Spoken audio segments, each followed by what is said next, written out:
সম্প্রতি বাংলাদেশের আওয়ামী লীগ সরকারের পতনের পরেই ভারতের সেভেন সিস্টার বেশ আলোচনায় রয়েছে। বিশেষ করে বর্তমান বাংলাদেশের অন্তর্বর্তীকালীন সরকারের প্রধান উপদেষ্টা ডক্টর মোহাম্মদ ইউনূস একটি বক্তব্যের মধ্যে বলেন, বাংলাদেশের অভ্যন্তরীণ বিষয়ে যদি ভারত হস্তক্ষেপ করে তবে এ সংঘাত ছড়িয়ে পড়তে পারে ভারতের সেভেন সিস্টার এবং মিয়ানমারের বেশ কিছু অঞ্চলে। আমাদের আজকের ভিডিওতে ভারতের সেভেন সিস্টার সম্পর্কে এবং কেন ভারতের জন্য সেভেন সিস্টার এতটা দুশ্চিন্তার কারণ সে সম্পর্কে জানবো। আপনি যদি আমাদের চ্যানেল নতুন হয়ে থাকেন তবে অনুরোধ করব চ্যানেলটি সাবস্ক্রাইব করে ভিডিওটিতে একটি লাইক দিন।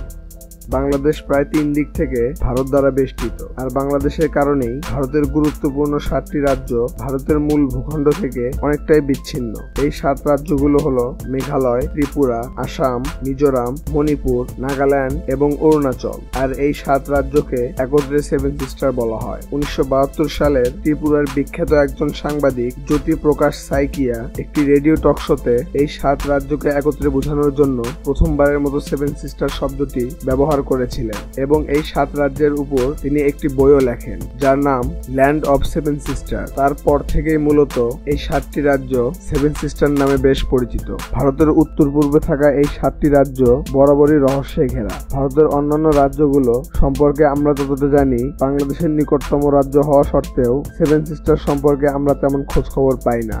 এই 7 রাজ্য জাতিগত এবং ধর্মীয় দিক থেকে বেশ বৈচিত্র্যপূর্ণ এবং সেভেন সিস্টার এর ভৌগোলিক ও প্রাকৃতিক পরিবেশ এবং সংস্কৃতিগত প্রত্যেকটি বিষয়ে ভারতের মূল ভূখণ্ড থেকে অনেকটাই আলাদা। এরা বেশিরভাগই বিভিন্ন উপজাতি সম্প্রদায়ের আদিবাসী। এছাড়াও ভূরাজনৈতিকভাবে এদের অবস্থান, প্রাকৃতিক সম্পদ এবং বৈচিত্র্যময় সামাজিক কাঠামোর কারণে এই অঞ্চলটি সারা বিশ্বেই অনন্য।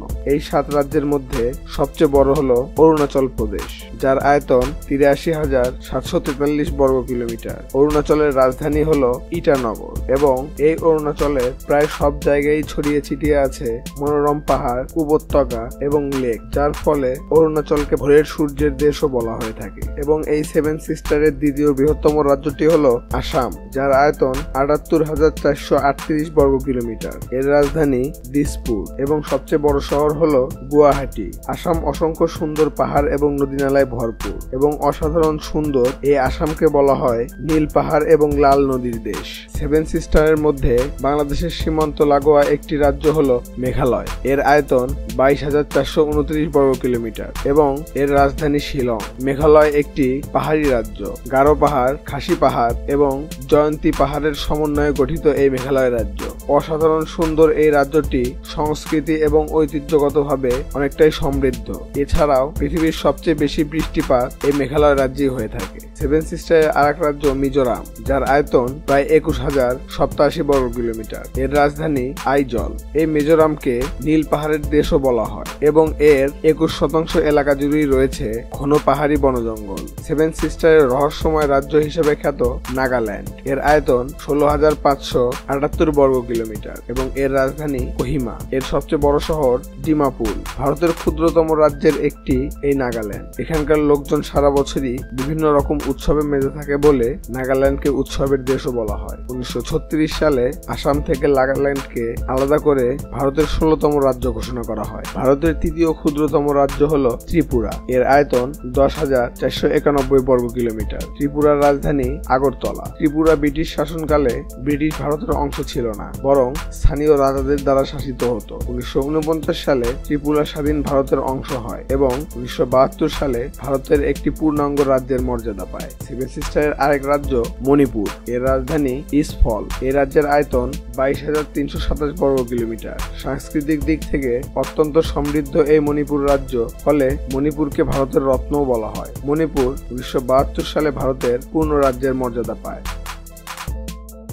ভারতের এই সেভেন সিস্টারে বসবাসকারী জনগোষ্ঠীর ভাষা, সংস্কৃতি সবই ভারতের মূল ভূখণ্ড থেকে অনেক আলাদা। ভারতের 635টি উপজাতির মধ্যে 213টি এই সেভেন সিস্টারে বসবাস করে। তারা ভারতের সাথে একত্রিত হওয়ার ব্যাপারে সম্পূর্ণ ভিন্ন মত পোষণ করে। এদের কিছু উপজাতি ভারতের রাজ্য শাসন থেকে স্বায়ত্ত শাসন চায়, আর কিছু উপজাতি সম্পূর্ণ স্বাধীন রাষ্ট্রই চায়। এই সেভেন সিস্টারের কিছু সশস্ত্র গোষ্ঠী যারা স্বাধীন রাষ্ট্র হতে চায়, ভারতের সরকার তাদেরকে নিষিদ্ধ, সন্ত্রাসী বেশি জঙ্গি গোষ্ঠী হিসেবে বিবেচনা করে। এদের মধ্যে অন্যতম হলো United Liberation Front of Assam বা ULFA, Bodoland National Democratic Front, Social Council of Nagaland, Kamtapur Mukti Sangstha, United Liberation Front of Manipur, Manipur People's Liberation Army, National Liberation Front of Tripura এবং অল ত্রিপুরা টাইগার ফোর্স। এগুলো ছাড়াও আরো বেশ কিছু সশস্ত্র সংগঠন এই সেভেন সিস্টারে সক্রিয়। অর্থনৈতিকভাবে এবং বিভিন্ন সুযোগ সুবিধার দিক থেকে ভারতের অন্যান্য রাজ্যগুলো থেকে সেভেন সিস্টারের এই রাজ্যগুলো বেশ অবহেলিত। দুর্গম প্রাকৃতিক অবস্থানের কারণে ভারতের মূল ধারার রাজনৈতিক প্রতিনিধিও খুব কম, যেমনটা বাংলাদেশের স্বাধীনতার পূর্বে ছিল। আর ঠিক এই কারণগুলোর জন্যই বাংলাদেশের মতো এরাও স্বাধীনতার মত প্রকাশ করে। ভারত বাংলাদেশের অর্থনীতি এবং উন্নয়ন পছন্দ করে না এই কারণেই যে বাংলাদেশ উন্নত হলে সেভেন সিস্টারের রাজ্যগুলো স্বাধীনতার চাহিদা আরো বেড়ে যাবে, কারণ ভারতের সাথে সংযুক্ত থাকার কারণেই তারা এই সকল সুযোগ সুবিধা থেকে বঞ্চিত। আর ভারতের চাপাবাজ মিডিয়াগুলো বাংলাদেশ নিয়ে যতটা মাতামাতি করে সেভেন সিস্টার নিয়ে তার একাংশও করে না, কারণ তারা ভালোভাবেই জানে এই সেভেন সিস্টারে ভারত শুধুমাত্র অস্ত্রের জোরেই ক্ষমতা টিকিয়ে রেখেছে। যদি ভারতের সেনাবাহিনী তাদের বর্বরতা সামান্য কমায় তবে সেভেন সিস্টারে বেশ কয়েকটি নতুন সার্বভৌম রাষ্ট্রের সৃষ্টি হবে, যা অখণ্ড ভারত নীতিকে বাধাগ্রস্ত করে। আর ঠিক এই কারণেই সেভেন সিস্টার নিয়ে ভারতের এত দুশ্চিন্তা।